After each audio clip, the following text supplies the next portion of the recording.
میرے انتہائی قابل احترام علماء کرام، طلباء نظام اور دیگر سامعین، یہ پروگرام شبان ختم نبوت کی طرف سے علماء کے جوڑ کے حوالے سے منعقد کیا گیا ہے۔ اس وقت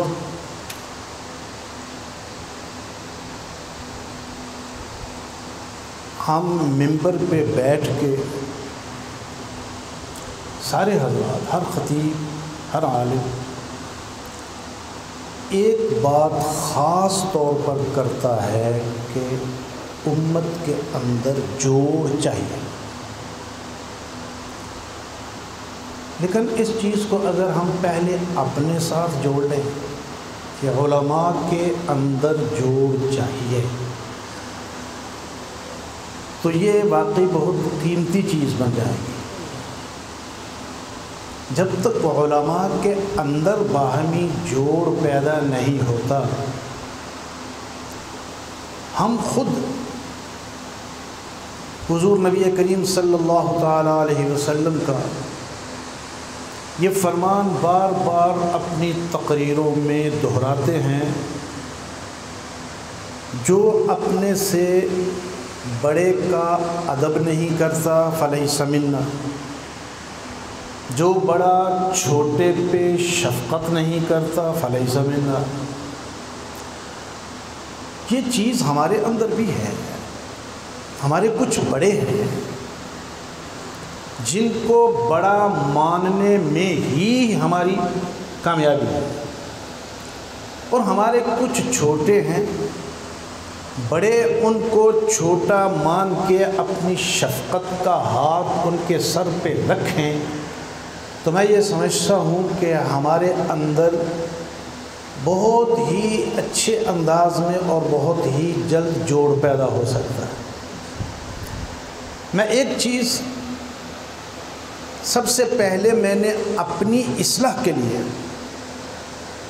گجرانوالہ کے اندر حضرت والد محترم رحمہ اللہ تعالی کی موجودگی میں اپنی اصلاح کے لیے یہ جملہ کہا تھا، تاکہ اگر یہ جملہ صحیح ہے تو پھر میں اس کو دہراتا رہوں، اور اگر یہ جملہ غلط ہے تو میں ابھی سے اس کو ترک کر دوں۔ اور مجھے حضرت شیخ رحمہ اللہ تعالی نے اس جملے پر کو بہت سراہا۔ میں نے یہ عرض کیا تھا کہ ہمارا جد و جہد کا پلیٹ فارم کوئی بھی ہو، میں عظمت صحابہ کے پلیٹ فارم پر کام کر رہا ہوں، عقیدہ ختم نبوت کے پلیٹ فارم پر کام کر رہا ہوں، احیاء سنت کے پلیٹ فارم پہ عمل کر رہا ہوں، جد و جہد کر رہا ہوں، تو اگر ہم ان تمام کاموں کو آپس میں جوڑ کے رکھیں گے تو یقیناً ہمارے پورے دین کی اشاعت ہو جائے گی۔ لیکن اگر ہم یہ سمجھیں کہ چونکہ میرا پلیٹ فارم الگ ہے، دوسرا تو دین کا کوئی کام کر ہی نہیں رہا، دین کا کام میں کر رہا ہوں کہ دین کے اندر سب سے اہم حیثیت عقیدہ ختم نبوت کی ہے، اس میں کوئی شک نہیں۔ دین کا جو کام میں کر رہا ہوں وہ دوسرے نہیں کر رہے، یا دین کا اہم کام عظمت صحابہ ہے، میں وہ کر رہا ہوں دوسرے نہیں کر رہے، تو میرا خیال ہے کہ یہ چیز ہمارے اندر دوریاں تو پیدا کر سکتی ہے، ہمیں آپس میں ایک دوسرے کے قریب نہیں کر سکتی۔ ہمیں دین کے تمام شعبوں کا احترام کرنا ہے، ان کے ساتھ جوڑنا ہے، ان کو ساتھ جوڑنا ہے، پھر تو ہم اپنا فریضہ ادا کر سکیں گے، ورنہ ہم اپنا فریضہ ادا نہیں کر سکتے۔ بطور لطیفہ عرض کرتا ہوں، حضرت شیخ محترم رحمہ اللہ تعالی کبھی کبھی فرمایا کرتے تھے کہ مولویوں کو اللہ رب العزت نے لوگوں کی اصلاح کے لیے بھیجا. یہ دین حاصل کرتے ہیں، تعلیم حاصل کرتے ہیں لوگوں کی اصلاح کے لیے، لیکن ہر مسجد میں ایک بابا مولوی کی اصلاح کے لیے ہوتا ہے. ہر مسجد کے اندر ایک بابا مولوی کی اصلاح کے لیے ہوتا ہے. شیخ فرمایا کرتے تھے کہ اگر مولوی اللہ کی رضا کے لیے اس بابے کو گوارا کر لیں، اللہ کی رضا کے لیے، تو اس کے لیے بہت ہی سہولت پیدا ہو سکتی ہے اور اس کے لیے نجات کا ذریعہ بن سکتا ہے. یہ چیز ہمیں اپنی مسجد کی حد تک بھی، بھائی میرے کہنے کا یہ مطلب نہیں کہ صبح کہیں کوئی بابا سچ مچ کھڑا نہ ہو جائے یہاں کہ اجازت ہے. میرا مقصد یہ ہے کہ کچھ مزاج ایسے ہوتے ہیں. شیخ فرمایا کرتے تھے کہ وہ صبح سے لے کر شام تک اللہ کی طرف سے اس کی ایک ہی ڈیوٹی ہوتی ہے، مولوی پر نظر رکھنا. مولوی کھاتا کیسے ہے، مولوی پیتا کیسے ہے، مولوی چلتا کیسے ہے، مولوی وضو کیسے کرتا ہے، اس کی صبح سے لے کر شام تک وہ خدائی خدمت گار ہوتا ہے. یہ چیزیں ہمیں ایک تو اپنی مسجد کے اندر ہمیں ایسی چیزوں سے، ایسے حالات سے سامنا کرنا پڑ سکتا ہے. ہمیں اپنے اندر صبر، تحمل، بردباری پیدا کرنی ہے. دوسرا یہ کہ اپنے کم از کم ابتدا ہمیں یہ کرنی چاہیے کہ ایک گاؤں کے اندر یا ایک شہر کے اندر ہماری جتنی مساجد ہیں ان مساجد کے خطبہ، عام طور پر لوگ یہ کہتے ہیں کہ مولوی دسترخوان پہ اکٹھے ہو جاتے ہیں، ہمیں اس کا عملی نمونہ پیش کرنا چاہیے کہ علماء آپس میں ایک دوسرے کی دعوت کریں، ایک دوسرے کی دعوت کریں، سب کو دعوت پر بلائیں. یہ حضور علیہ السلام نے کیوں فرمایا ہے سلام اور ہدیے کو عام کرو تمہارے دلوں کے اندر محبتیں بڑھیں گی. سلام کو عام کرو، آپس کے اندر ہدیے کا تبادلہ کرو، دعوت کا تبادلہ کرو. میں یہ سمجھتا ہوں کہ اگر علماء کرام دسترخوان پہ اکٹھے ہوں بھی، اکٹھے کریں بھی، یہ ہمارے کام کا آغاز ہو سکتا ہے اور بہت حد تک ہمارے کام آپس کے اندر قرب پیدا ہو سکتا ہے. میں ایک طویل عرصے سے مختلف مدارس کے اندر طلباء سے گفتگو کا موقع ملتا ہے، تو میں ایک بات عام طور پر کہا کرتا ہوں کہ طلباء کو اپنی تعلیم کے دوران کسی تنظیم کے ساتھ وابستہ نہیں ہونا چاہیے. اسے تمام تنظیموں کو احترام کی نظر سے دیکھنا چاہیے، اسے تمام تنظیموں کے کاموں کو سامنے رکھنا چاہیے. مثال کے طور پر میں اپنے طالب علمی کے دور کے اندر عقیدہ ختم نبوت جو میرا ایک بنیادی عقیدہ ہے، اس عقیدے کے ساتھ کسی بھی عقیدہ ختم نبوت پہ کام کرنے والی تنظیم کے ساتھ جڑ گیا ہوں، اور ایسا جڑ گیا ہوں کہ باقیوں کے وجود کو بھی نہیں مانتا. اب تعلیم حاصل کرنے کے بعد میری ڈیوٹی وہاں لگی ہے جہاں ضرورت ہے عظمت صحابہ پہ کام کرنے کی، ضرورت ہے احیاء سنت پہ کام کرنے کی. اب وہ تو میرا ذہن تھا ہی نہیں. میں میری ہر جمعے کی تقریر میں عقیدہ ختم نبوت ہوتا ہے کیونکہ جڑا ہوا ہے، ذہن جڑا ہے. میری ہر جمعے کی تقریر کے اندر ایک ہی موضوع چل رہا ہے، تو میرا خیال ہے کہ میں اپنے منصب کا حق ادا نہیں کر رہا. پتہ نہیں کہ جب میں فارغ ہوں گا تو فراغت کے بعد مجھے کون سا ماحول ملے گا.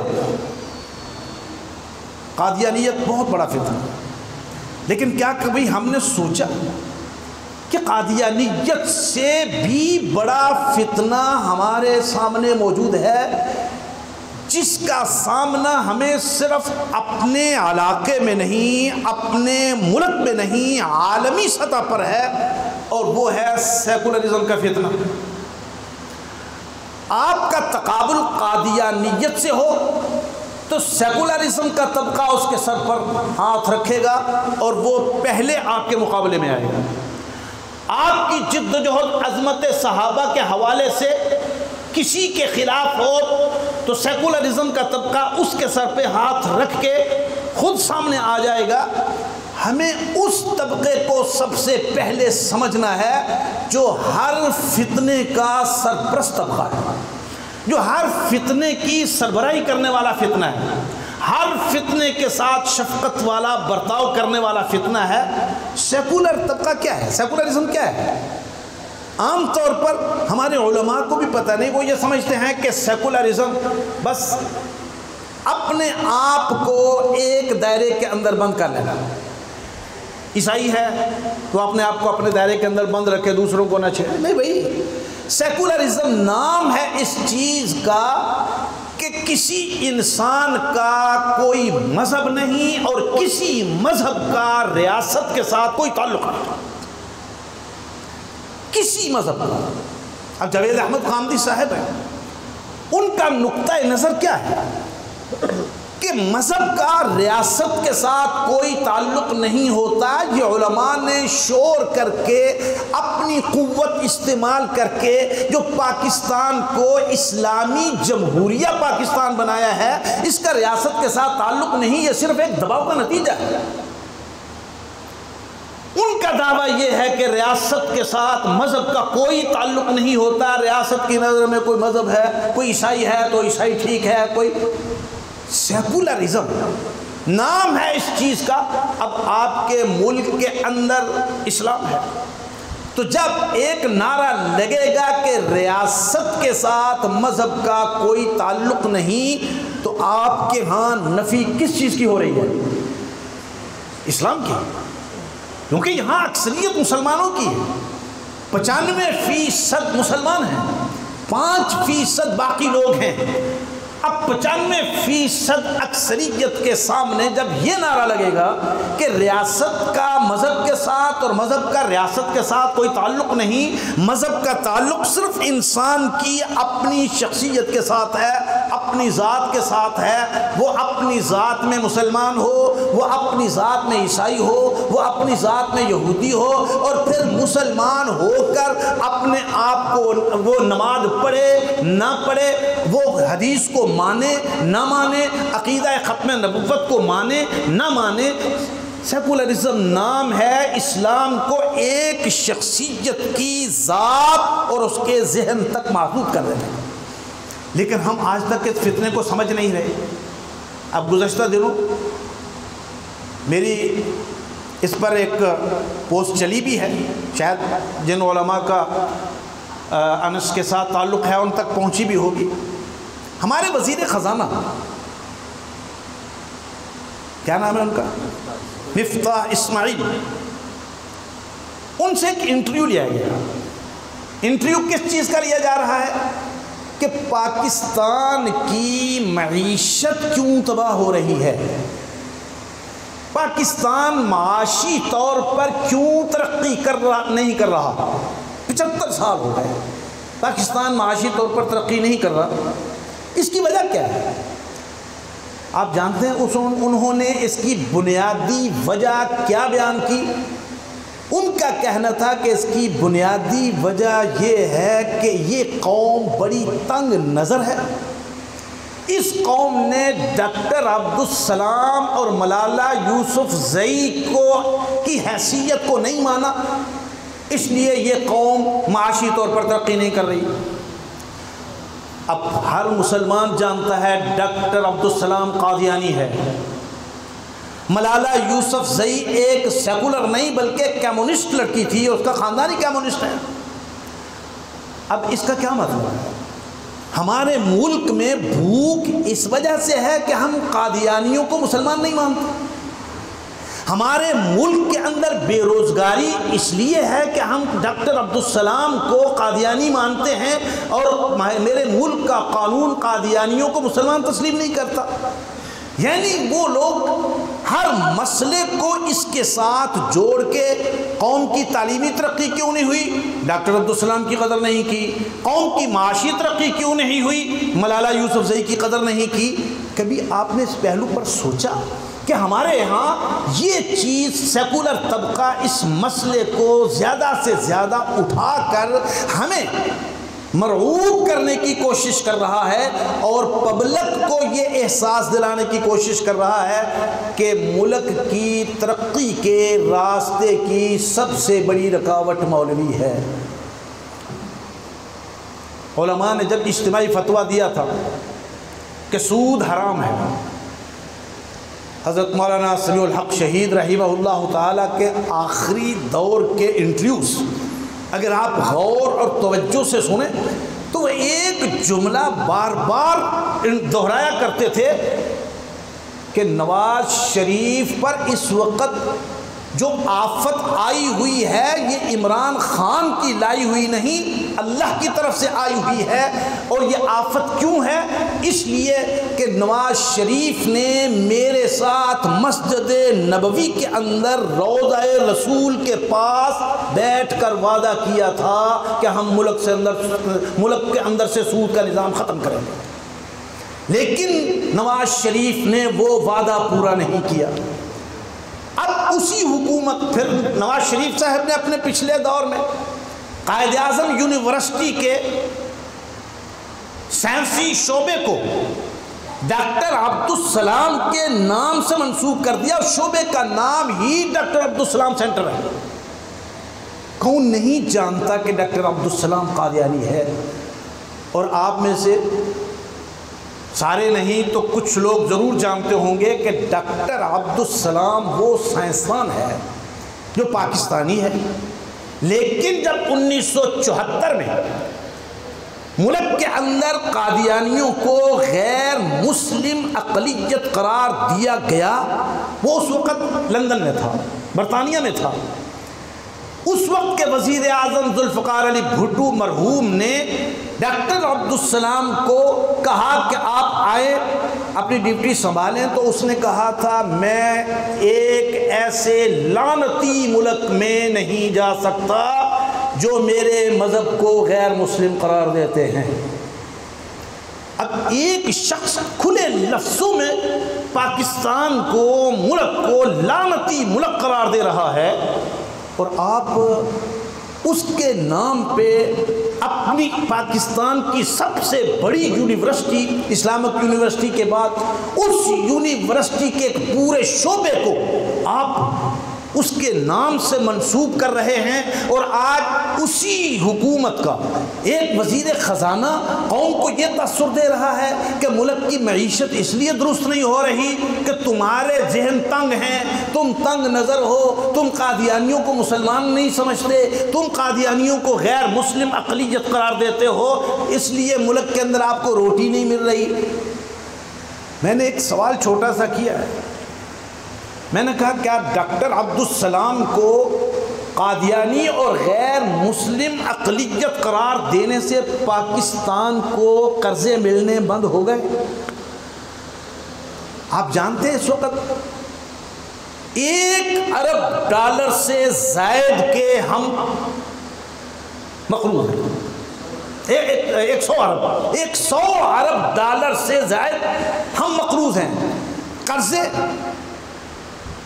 بے نظیر صاحبہ کے پہلے دور میں بھی ملتے رہے، پھر نواز شریف صاحب کا دور آیا قرضے ملتے رہے، پھر بے نظیر صاحبہ کا دور آیا قرضے ملتے رہے، پھر نواز شریف صاحب کا دور آیا قرضے ملتے رہے، پھر پرویز مشرف کا دور آیا قرضے ملتے رہے، پھر پیپل پارٹی کی حکومت آئی قرضے ملتے رہے، پھر نواز شریف کا دور آیا قرضے ملتے رہے، پھر عمران خان کا دور آیا قرضے ملتے رہے۔ قرضے تو آپ کو ہر دور میں ملتے رہے، کسی دور میں بھی ڈاکٹر عبدالسلام کو قادیانی قرار دیے جانے کی وجہ سے قرضے بند نہیں ہوئے۔ سوال یہ ہے کہ وہ قرضے کہاں ہیں؟ 100 ارب ڈالر سے زائد حکومت میں جو ہے وہ کہتا ہے خزانے میں کچھ نہیں ہے، پبلک کہتی ہے ہماری جیب میں کچھ نہیں ہے، تاجر کہتا ہے میری تجوری میں کچھ نہیں۔ آخر وہ 100 ارب ڈالر کے قرضے گئے کہاں؟ کیا یہ قوم کی تنگ نظری کی وجہ سے وہ قرضے غبن ہوئے؟ کیا یہ ساری کرپشنیں قوم کی تنگ نظری کی وجہ سے ہوئی؟ میرے دوستو ہمیں ان فتنوں کی طرف بھی توجہ دینی ہے، ہمیں ان کو بھی سمجھنا ہے، اور جس زبان میں جس طرز میں یہ بات کرتے ہیں ہمیں اس طرز پر ان کو جواب دینا ہے، یہ ہماری منصبی ذمہ داری ہے۔ اس لیے میں آپ تمام حضرات سے، تمام علماء کرام سے ایک درخواست کروں گا کہ جو عالم، جو خطیب، خواہ وہ مدرس ہو یا خطیب ہو، اس کا تعلق جس پلیٹ فارم کے ساتھ بھی ہو، اللہ کے ساتھ اس بات کا عہد کر لیں کہ دوسرے علماء جس پلیٹ فارم پر بھی کام کر رہے ہیں بشرطے کہ وہ اہل حق ہی کا پروگرام پلیٹ فارم ہو، ہم آپس میں ایک دوسرے سے کٹیں گے نہیں، ایک دوسرے کے ساتھ اپنا تعلق جاری رکھیں گے، ایک دوسرے کے ساتھ جڑے رہیں گے اور ایک دوسرے کے ساتھ معاونت بھی کرتے رہیں گے، ایک دوسرے کے کام میں بھی شریک ہوں گے، تو میرا خیال ہے کہ ہماری منصبی ذمہ داری تبھی پوری ہو سکتی ہے۔ ہم الگ الگ رہ کر ایک دوسرے سے کٹ کر اپنا فریضہ ادا نہیں کر سکتے۔ یہ اور قرآن پاک نے علماء کے لیے دو لفظ استعمال کیے ہیں، ایک خشیت کا اور ایک قائما بالقسط، انصاف پر قائم رہنے والے۔ یہ دو وصف اللہ رب العزت نے قرآن پاک میں بیان کیے ہیں، ہم ان پہ ذرا غور کریں، کیا وہ دو وصف ہمارے اندر ہیں؟ کیا وہ خشیت، جس خشیت کا تقاضا اللہ رب العزت، اللہ کا قرآن اور اللہ کا نبی کرتا ہے، کیا وہ خشیت ہمارے دلوں کے اندر ہے؟ اور کیا ہم اپنے منصب کے اعتبار سے، دینی اعتبار سے قائم بالقسط ہیں؟ کیا ہم دین کے تمام شعبوں کے اندر کام کرنے والے جو بھی ہیں ان کے ساتھ انصاف کے ساتھ جڑے ہوئے ہیں؟ میرے دوستو، ہمیں سب سے پہلے تو اپنی شخصیت پر، اپنی ذات کے بارے میں سوچنا ہے کہ یہ ذات بھی قیامت والے دن، یہ اس منبر کے تیسری سیڑھی پہ یا دوسری سیڑھی پہ یا پہلی سیڑھی پہ بیٹھ کر میں اگر یہ سمجھ لوں کہ قیامت والے دن مجھ پر کوئی حساب نہیں ہوگا، میرا کوئی حساب و کتاب نہیں ہوگا، تو یہ ہماری بہت بڑی غلط فہمی ہے۔ پہلا حساب ہمارا ہی ہوگا۔ پہلے ہمیں سوچنا ہے کہ ہمارے اوصاف، اللہ رب العزت کا تقاضا کیا ہے، پھر ہم یہ دیکھیں کہ ہماری جد و جہد کے تقاضے کیا ہیں، ضرورت کیا ہے۔ اس ملک کے اندر رافضیت، قادیانیت اور دوسرے تمام طبقات جو اسلام پر مختلف انداز سے حملہ آور ہیں، کیا ہم ان کو انہی کی زبان میں، ان کی زبان کیا ہے، ان کا طرز کیا ہے؟ میرا خیال ہے کہ ان میں سے اللہ ماشاءاللہ ان میں سے کوئی بھی منبر پہ یا جلسے میں کھڑا ہو کے گالی گلوچ نہیں کرے گا۔ ان کی محنت ہے ڈور ٹو ڈور، وہ گھروں میں جاتے ہیں لوگوں کے، وہ لوگوں کو دعوتوں پہ بلاتے ہیں، وہ لوگوں کی چھوٹی چھوٹی سی محفلیں سجا کے ان کی ذہن سازی کرتے ہیں۔ اور یہ بات یاد رکھیے کہ جو ذہن سازی آپ حضرات چھوٹی چھوٹی مجلسوں میں کر سکتے ہیں، وہ آپ ممبر پہ بیٹھ کر بڑے اجتماع میں نہیں کر سکتے۔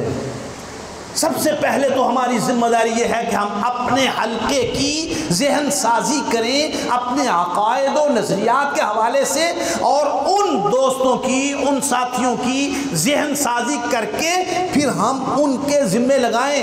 یہ عقیدہ ختم نبوت کی یہاں ضرورت، تحفظ کی ضرورت ہے، یہاں یہ جماعت تحفظ ختم نبوت کا فریضہ سر انجام دے رہی ہے، اس کے ساتھ تعاون کریں۔ عظمت صحابہ کے مشن پر یہ کام ہو رہا ہے، اس کے ساتھ تعاون کریں۔ جب آپ اپنے آپ کو ایک دوسرے کے ساتھ جوڑیں گے، پھر اپنے حلقوں کو ایک دوسرے کے ساتھ جوڑیں گے، تو پھر ہمارے کام کے اندر اجتماعیت پیدا ہوگی۔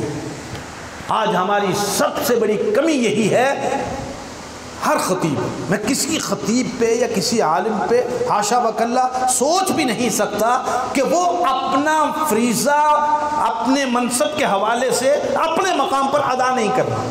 ہر خطیب اپنے ذہن کے مطابق دین کی خدمت کر رہا ہے۔ اپنی حد تک کمی کیا ہے کہ میرا حلقہ اپنے مقام پر اپنا ہے، مولانا کا حلقہ اپنے مقام پر حلقہ ہے، نہ میں مولانا سے جڑا ہوا ہوں، نہ مولانا مجھ سے جڑے ہوئے ہیں، نہ میں اپنا حلقہ ان کے حلقے سے جوڑتا ہوں، نہ ان کے حلقے کو اپنے حلقے کے ساتھ جوڑتا ہوں۔ میں اس کو اپنا حلقہ سمجھتا ہوں، میں اس کو دین کی جماعت سمجھ ہی نہیں رہا، میں اس کو دینی جماعت سمجھ نہیں رہا، وہ میرا حلقہ ہے۔ جب تک میرے دماغ سے یہ بات نہیں نکلتی کہ یہ میرا حلقہ نہیں، یہ دینی جماعت ہے، اور مولانا جو کام کر رہے ہیں ان کا حلقہ بھی دینی جماعت ہے، دوسرے علماء بھی جو کام کر رہے ہیں وہ ان کے حلقے نہیں بلکہ ایک دینی جماعت ہے وہ۔ جب تک ہمارے اس ذہن میں تبدیلی نہیں آتی، ہم اپنے آپ آپس میں نہیں جڑتے، اپنے حلقوں کو دوسروں کے حلقوں کے ساتھ جوڑتے نہیں، اس وقت تک ہمارا حشر یہی ہوگا جو ہو رہا ہے۔ جب تک ہمارے اندر اجتماعیت پیدا نہیں ہوگی، اور ایک بات یاد رکھیے کہ ہم لوگ دنیا والوں کی نظر میں ایک نمونہ ہے۔ اللہ معاف فرمائے، بڑا جملہ کہہ گیا ہوں، ہماری حیثیت بہت چھوٹی ہے، لیکن ایک دنیا دار مجھے اپنے لیے ایک نمونہ سمجھتا ہے کہ یہ منبر پہ بیٹھنے والا، یہ نبی کے مصلی پہ کھڑا ہونے والا، یہ میرے لیے نبی کا نمونہ ہے۔ جب ہم اس کو یہ نمونہ دیں کہ فلاں مولوی سے میری کاٹی ہے، فلاں مولوی سے میری کٹی ہے، میرا حلقہ الگ ہے، مجھے بتائیے کہ آپ پبلک کو کیسے کہہ سکتے ہیں کہ اپنے اندر اجتماعیت پیدا کریں، اپنے اندر اتحاد پیدا کریں، اپنے اندر اتفاق پیدا کریں؟ میں خود ہی اپنے اندر اتفاق پیدا نہیں کر رہا، اپنے اندر اتحاد پیدا نہیں کر رہا، میں لوگوں کو کیسے دعوت دے سکتا ہوں؟ اس لیے ہمیں سب سے پہلے اس چیز کی ضرورت ہے کہ ہم آپس کے اندر، میں ابتدا میں مجھے یہ جملہ کہنا چاہیے تھا کہ میں آپ حضرات کو مبارکباد پیش کرتا ہوں اس جوڑ پر، اب پیش کر دیتا ہوں، قبول فرمائیے کہ میں، حقیقت یہ ہے کہ مجھے خوشی ہے کہ ایک مقام پہ علماء دیوبند سے تعلق رکھنے والے علماء، مسلک دیوبند سے وابستہ علماء، خواہ عملی طور پر ان کی جد و جہد کسی بھی پلیٹ فارم یا کسی بھی حوالے سے ہے، ایک مقام پر اکٹھے تو ہیں، اور میں امید رکھتا ہوں کہ آپ اسی طرح یہ جوڑ مختلف مساجد میں، مختلف حلقوں میں، مختلف علاقوں میں یہ جوڑ کرتے رہیں گے۔ انشاءاللہ العزیز آپ کے اندر اجتماعیت آ گئی، آپ کی انفرادیت کا ٹوٹ گئی، تو پھر لوگوں کے اندر بھی ہمیں اجتماعیت پیدا کرنے میں آسانی ہوگی۔ اللہ رب العزت ہمارے لیے آسانیاں پیدا فرمائے۔ وآخر دعوانا الحمدللہ رب العالمین۔